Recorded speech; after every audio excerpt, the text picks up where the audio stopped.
This channel does not promote any violent, harmful, or illegal activities. All content provided by this channel is meant for an educational purpose only.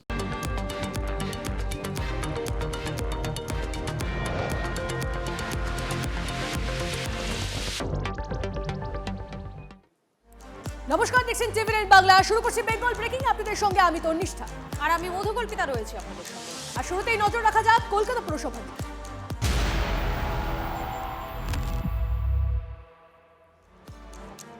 Chandannagar বিধাননগরের পর কলকাতা পুরসভাতেও নিয়ন্ত্রণ হারাচ্ছে তৃণমূল।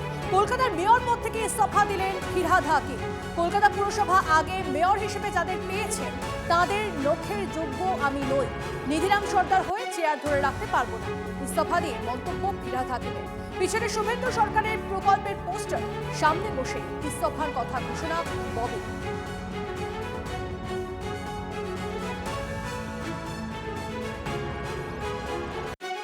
কেন আমি resignation দিচ্ছি তার কারণ হলো ফিরহাদ হাকিম কেউ না, কিন্তু যে চেয়ারটায় আমাদের সেই সব প্রাতঃস্মরণীয় ব্যক্তিরা বসেছিলেন সেই চেয়ারটার একটা আলাদা সম্মান আছে। আমি নিজে যখন মেয়র ছিলাম দাপুটের সাথে চালিয়েছি, নিজেই পৌরমন্ত্রী, নিজেই মেয়র। এখানে যেটা স্যাংশন সেটাই ওখানে পৌর থেকে স্যাংশন করে নিয়ে এসে কাজ করা, এখন সেটা সম্ভব হচ্ছে না। তাই সেই চেয়ারটাকে আমি অবমাননা করতে পারি না, সেই চেয়ারের সম্মানহানি করতে পারি না। চেয়ার ধরে বসে রইলাম, ঢাল নেই, তলোয়ার নেই, নিধিরাম সর্দার। সেই মানুষগুলো যারা হয়তো আমার থেকেও বেশি দাপুটে ওই মেয়রের চেয়ার চালিয়ে গেছে, তাদের প্রতি অসম্মান।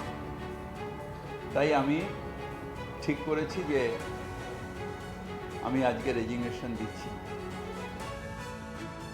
2018 সালে ফিরহাদ হাকিমকে দায়িত্ব দিয়েছিলেন মমতা বন্দ্যোপাধ্যায়, তৎকালীন মুখ্যমন্ত্রী। সেই মমতা বন্দ্যোপাধ্যায়ের অনুমতি নিয়েই ফিরহাদ হাকিম এই ঘর ছাড়লেন, এই সেই গেট শেষবারের মতো বেরিয়ে গেলেন মেয়র হিসাবে, এবং তিনি জানিয়ে গেলেন যে তিনি আর এই মেয়র পদে থাকার মতো তার যোগ্যতা নেই, হারিয়েছেন যোগ্যতা। এমনকি তিনি কাজ করতে পারছেন না, পদে পদে তার সমস্যা হচ্ছে, যে কারণে তিনি এই মেয়র পদ ছেড়ে দিচ্ছেন। গত 8 বছর ধরে যা যা কাজ করেছেন সেটাও ব্যাখ্যা করে গেলেন। তবে কলকাতার মেয়র হিসাবে তিনি পদত্যাগ করার পরই প্রশ্ন উঠে গেল পরিষেবা নিয়ে। 28/12/2021 এবং তার আগে 3/12/2018, 3/12/2018-তে তিনি যখন শোভন চট্টোপাধ্যায় পদত্যাগ করে বেরিয়ে যান তখন তিনি পদে বসেন, এবং তারপর 2020 সালে এর করোনা পিরিয়ডের আগে পর্যন্ত এখানে তিনি পদে ছিলেন ফিরহাদ হাকিম। তারপর পুরসভা ইলেকশন হয়, তবে তারপর করোনা পিরিয়ড শুরু হয়ে যাওয়ায় বোর্ড অফ অ্যাডমিনিস্ট্রেটর হাসে এবং চেয়ারপারসনের ফিরহাদ হাকিম এখানে দায়িত্বে ছিলেন। এবং এই ছবি দেখা যায় ফিরহাদ হাকিম দীর্ঘদিন দায়িত্ব সামলানোর পর অবশেষে মেয়র থেকে পদত্যাগ করলেন। ক্যামেরায় অর্ঘ চট্টোপাধ্যায়ের সঙ্গে সায়ন্ত ভট্টাচার্য, টিভি9 বাংলা, কলকাতা। একটা লোককে কাজ করতে না দেওয়ার 4টে তো উদাহরণ দিতে হবে। এত বড় মেয়রের পদ, একদিনের একটা কাজের আমরা জানি প্রতিবন্ধকতা সৃষ্টি হয়েছিল, একটা বোর্ড মিটিং। ওরকম বোর্ড মিটিং গত 5 বছরে 25 বার অন্তত ক্যান্সেল হয়েছে। তার জন্য তিনি পদত্যাগ করতে পারেন না। আমার ধারণা ওকে মমতা ব্যানার্জি পদত্যাগ করিয়েছে যে আমি এমএলএ নেই, তুই মেয়র থাকবি। হ্যাঁ, তুই আমার ভাইপো কোনো পদ পেল না, কোনো কিছুতে নেই, সে বেচারি পথের ভিখিরি হয়ে গেল, তুই মেয়র হয়ে লালবাতি নিয়ে ঘুরবি। একদম এই কারণে হিংসে ওনাকে তাড়িয়েছেন। কোনো না কোনো কারণ হবে। বিজেপির বিরুদ্ধে ওনার কিছু বলার আছে কিনা আমার যথেষ্ট সন্দেহ আছে। আপনাকে তো কারণ দেখাতে হবে। আর এক হচ্ছে আমি ডিম খাবো না, ভয় পালিয়ে গেলাম, আলাদা। কর্পোরেশন কার্যত ডিফাঙ্ক, রাজ্য সরকার নির্বাচিত বোর্ডকে কাজ করতে দিচ্ছে না, কমিশনারকে দিয়ে আমলাতান্ত্রিকভাবে কাজ করাচ্ছে, ফলে তিনি অসম্মানিতও বোধ করছেন। আর ডিফাঙ্ক ফলে মানুষ আশা করছেন কাজ, অথচ তিনি দিতে পারছেন না। সেই জায়গায় সম্মানজনক নিষ্কৃতি চান, তিনি ইস্তফা দেওয়ার অনুমতি চেয়েছিলেন। তো শেষ পর্যন্ত মাননীয় দলনেত্রী মমতা বন্দ্যোপাধ্যায় তিনি ফিরহাদ হাকিম মাননীয় মেয়রকে বলেছিলেন এই যে যুক্তিটা অর্থাৎ ডিফাঙ্ক্ট হয়ে আছে সেই কারণে একটা সম্মানজনক নিষ্কৃতি, তিনি শেষ পর্যন্ত ইস্তফার অনুমতি দেন। বাকিটা মেয়র সাহেবের সিদ্ধান্ত। ভোটে পুরসভায় কলকাতার মানুষের কাছে আমরা প্রত্যাখ্যাত, তার তো একটা নৈতিক চাপ থাকে যে 144টা ওয়ার্ডের মধ্যে যদি 100টার বেশি ওয়ার্ড আমরা হেরে যাই। ক্যাপ্টেন হিসেবে ববিদা সেই রেসপন্সিবিলিটি নিয়েছেন, ববিদার সেই সৎসাহস আছে, তার জন্য ববিদাকে ধন্যবাদ। রাজনৈতিক চাপটা আপনারা জানেন যে পুরসভার অধিবেশন হয়নি, আমাদের বড় মিটিং হচ্ছে না, সেখানে কার্যত পুরসভায় ইলেকটেড যে বোর্ড সেই বোর্ডের ক্ষমতা ক্রমশ সংকুচিত এবং কার্যত ক্ষমতাহীন। কাজই করতে না পারি, তাহলে চেয়ারকে যদি মর্যাদা দিতে না পারি তো চেয়ার আঁকড়ে থাকবো কেন? ববিতার এই সিদ্ধান্ত ওয়েলকামিং ডিসিশন, বাস্তবোচিত সময়োচিত সিদ্ধান্ত। পথ ছেড়ে আসার শিক্ষা তো মমতা ব্যানার্জির দেওয়া।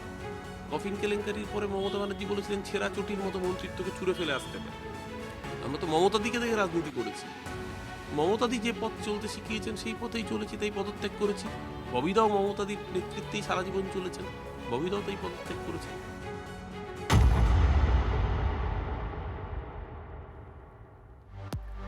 আর এই মুহূর্তে আমরা আরো একবার সুরুচি সংঘের দিকে নজর রাখবো। সুরুচি সংঘের কাছে নতুন করে উত্তেজনা নিউ আলিপুর থানার সামনে, সেখানে বচসা বিক্ষোভ, লাঠি উঁচিয়ে তেড়ে গেল পুলিশ এবং কেন্দ্রীয় বাহিনী। দেখুন সেই ছবি আপনাদেরকে দেখাচ্ছি, দেখতেই পাচ্ছেন আপনারা নিউ আলিপুর থানার সামনে, সেখানে দফায় দফায় বিক্ষোভ। এই মুহূর্তে পরিস্থিতি দেখুন আপনারা, দুটো ছবি দেখাচ্ছি আপনাদেরকে। আমাদের প্রতিনিধি সুজয় রয়েছেন আমাদের সঙ্গে, সুজয়ের কাছে সরাসরি চলে যাবো। সুজয়, কি কারণে আবারও নতুন করে উত্তেজনা ছড়ালো নিউ আলিপুর থানার সামনে? দেখো, নিউ আলিপুর থানার সামনে কার্যত পরিস্থিতি এমন হলো যে রক্ত ঝরলো এবং কেন্দ্রীয় বাহিনীকে লাঠি উঠিয়ে তেড়ে যেতে হলো। আমি একটু ছবিটা দেখানোর চেষ্টা করবো, আমার সহকর্মী পিকুকে বলবো যে এক যুবক তিনি এখানে এসেছিলেন এই সুরুচি সংঘের যত অপকর্ম অরূপ বিশ্বাসদের সেটা প্রতিবাদ করতে, এবং তাকেই তার জন্য স্বরূপ বিশ্বাসের লোকজন মারধর করেছে। আপনাকে কি স্বরূপ বিশ্বাসের লোকজন মারধর করেছে? হ্যাঁ, স্বরূপ বিশ্বাস এবং অরূপ বিশ্বাস দুজনেরই লোক ছিল এখানে। অনেক লোক ছিল, তো কি দিয়ে মারলো? ছিল স্বরূপ বিশ্বাস ঘনিষ্ঠ লোকেরাই মেরেছে। ও স্বরূপ তো কোথায় লেগেছে আপনার? আমার দেখুন এইসব জায়গাগুলো ফাটিয়ে দিয়েছে মেরে। আপনার কানেও তো লেগেছে? হ্যাঁ, আমার কানেও যন্ত্রণা করছে, আমি এখন হসপিটালে যাচ্ছি ট্রিটমেন্ট করাতে।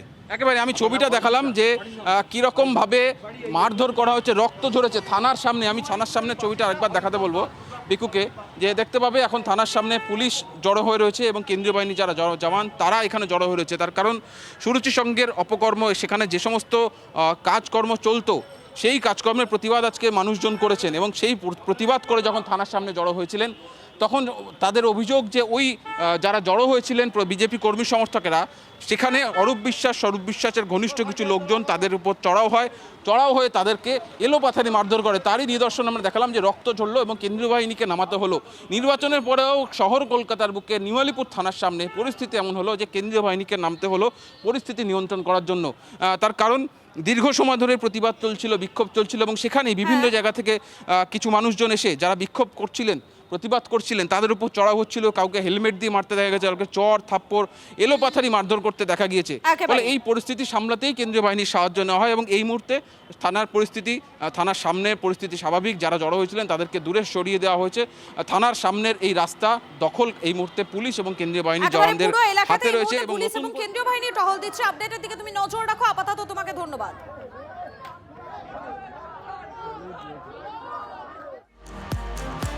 শওকত মোল্লার দৌড় তবে কি বাংলাদেশে? পুলিশ ঘিরে থেকে যিনি বিরোধীদের শাসাতেন সেই শওকত মোল্লা এনআইএ আসতেই উধাও। ক্যানিং পূর্বে প্রাক্তন তৃণমূল বিধায়কের ঘনিষ্ঠদের হাতকড়া পরিয়ে শওকতকে ঘিরে ফেলা কার্যত শেষ। এবার তথাকথিত মাতচোর জালে উঠল বলে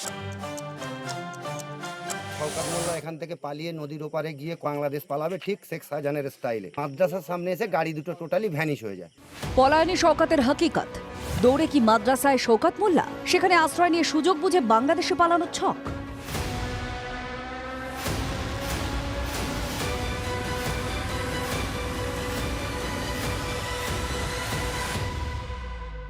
ভাঙড়ে বোমা বিস্ফোরণের ঘটনায় এনআইএ তদন্তে নামতেই হাতের মতো যার মুখে বোমা ফাটত সেই শওকত মোল্লা তো পগার পার।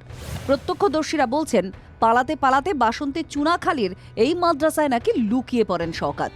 বুধবার কেন্দ্রীয় তদন্তকারী সংস্থা যখন জীবনতলায় শওকতের বাড়িতে তল্লাশি চালাচ্ছে তখন নাকি বারুইপুরে গা ঢাকা দেন ক্যানিং পূর্বের প্রাক্তন তৃণমূল বিধায়ক। সেখান থেকে ক্যানিং হয়ে বাসন্তীর চুনাখালী। শওকতের গতিবিধি বুঝতে পারেন বাসন্তীর বেশ কিছু বিজেপি কর্মী। তাদের দাবি, একটা মোটর বাইকে হেলমেট পরেছিলেন শওকত, অন্য একটি বাইকে ছিলেন তার আরো 2 সঙ্গী। তাদের হাতে ছিল বড় বড় কালো ব্যাগ। খবর ছিল শওকত মোল্লা এখান থেকে পালিয়ে নদীর ওপারে গিয়ে বাংলাদেশ পালাবে, ঠিক শেখ শাহজাহানের স্টাইলে। এটা শওকত মোল্লা ছিল শিওর। তারপরে মাদ্রাসার কাছে এসে শওকত মোল্লা টোটাল ভ্যানিশ হয়ে যায়।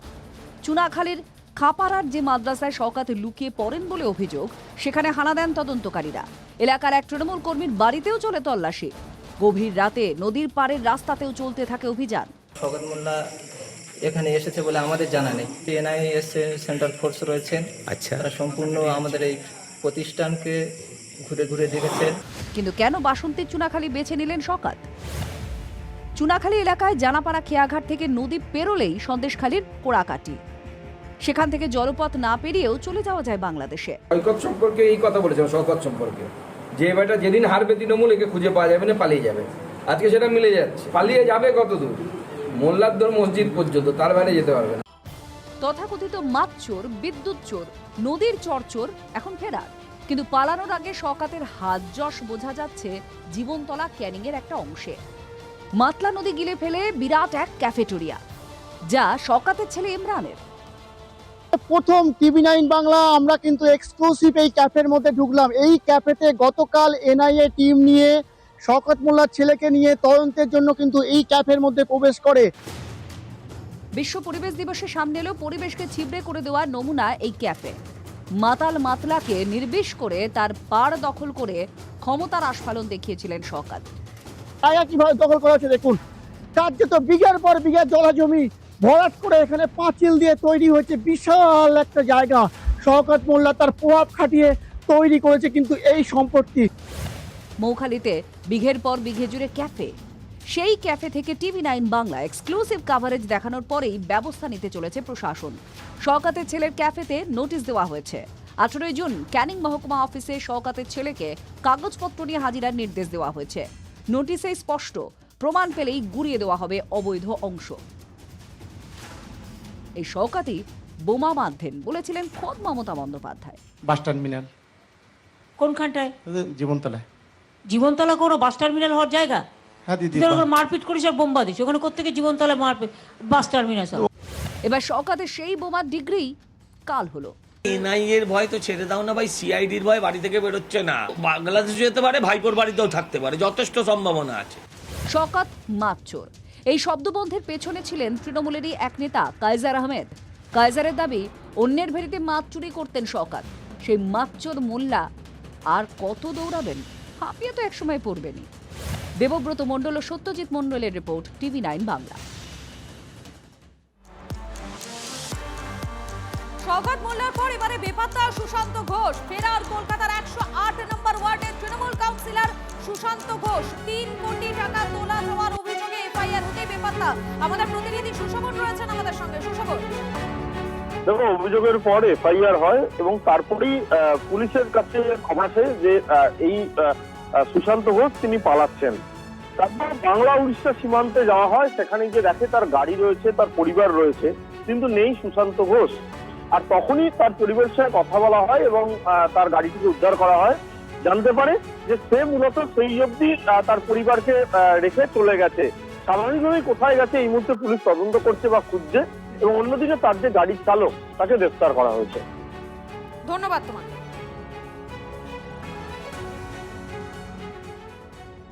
পালিয়ে যাচ্ছেন কেন? আপনারা তো সততার প্রতীক, পালাচ্ছেন কেন?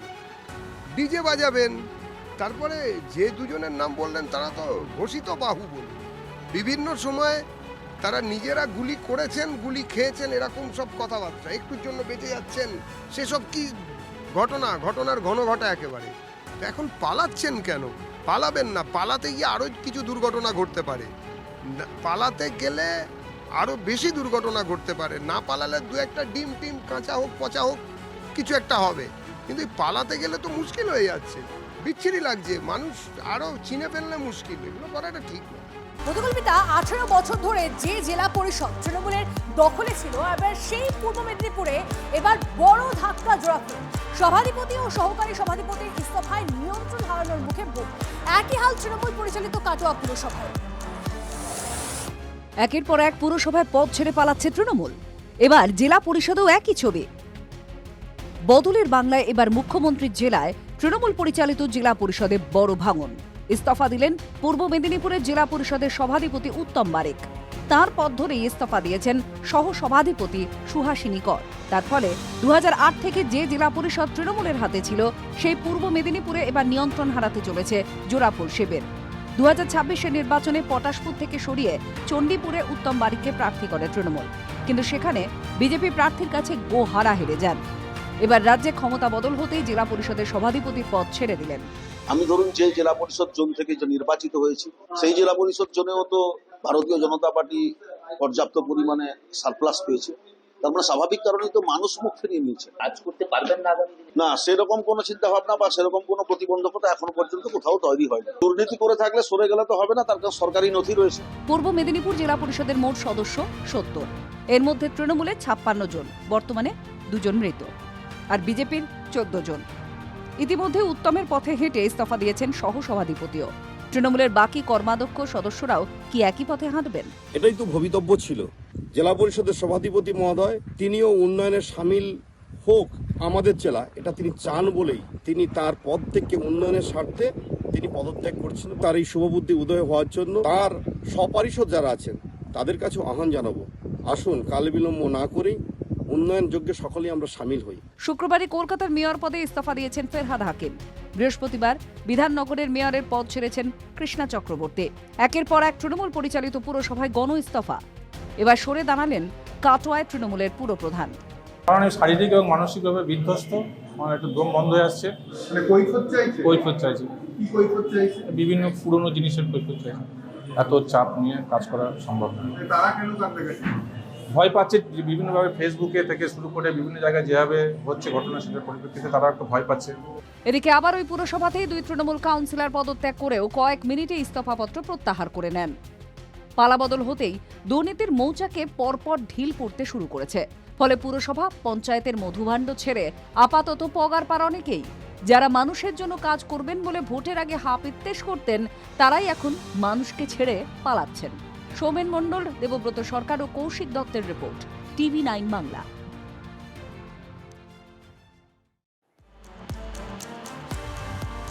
সামনে এসেছে স্বরূপের কুকীর্তি। বেদম মার খেলেন চেলা, স্বরূপের শিষ্যকে তাড়া করে মার, প্রাণে বাঁচতে দৌড়ে পালিয়ে থানায় আশ্রয়।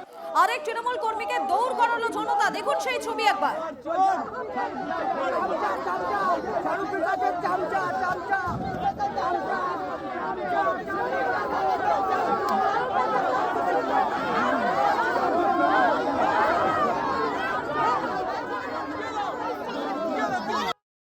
দুয়ার কুড়িতে আমার মা ফা সবকে মেরেছিল স্বরূপ বিশ্বাস। আমি হাইকোর্টে 2020-তে কেস করেছিলাম। সব্যসাচী আমার লয়ার ছিল। আমাকে জজ কোর্টের গোপাল হালদার, অরূপ বিশ্বাসের উকিল নিয়ে গিয়ে ভয় দেখে। বিশেষ ব্রাদার্সের জামানা শেষ, জনরোষ আছে পড়লো অরূপ স্বরূপের সুরুচির সঙ্গে। তালা খুলে ক্লাবে ঢুকে ভাঙচুর, সুরুচির সঙ্গে ব্যানার টান মেরে খুলে ফেললো জনতা।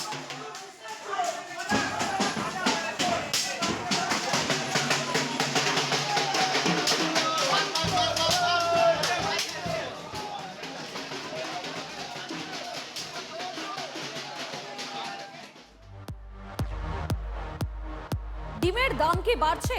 আশঙ্কা করছেন ব্যবসায়ীরা, কারণ তাদের বক্তব্য মানুষ নাকি এখন ডিম খাচ্ছে কম, ছুটছে বেশি।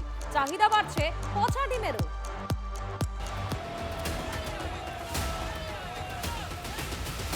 সৌগত রায় থেকে শুরুটা হয়েছিল, তারপর সোনারপুরে অভিষেক বন্দ্যোপাধ্যায়,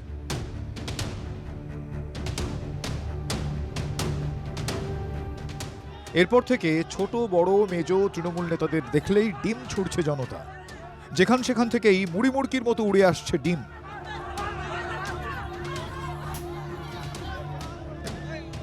এর জেরে কি আমজনতার পকেটে টান পড়বে? অন্তত তেমনটাই আশঙ্কা করছেন ডিম ব্যবসায়ীরা।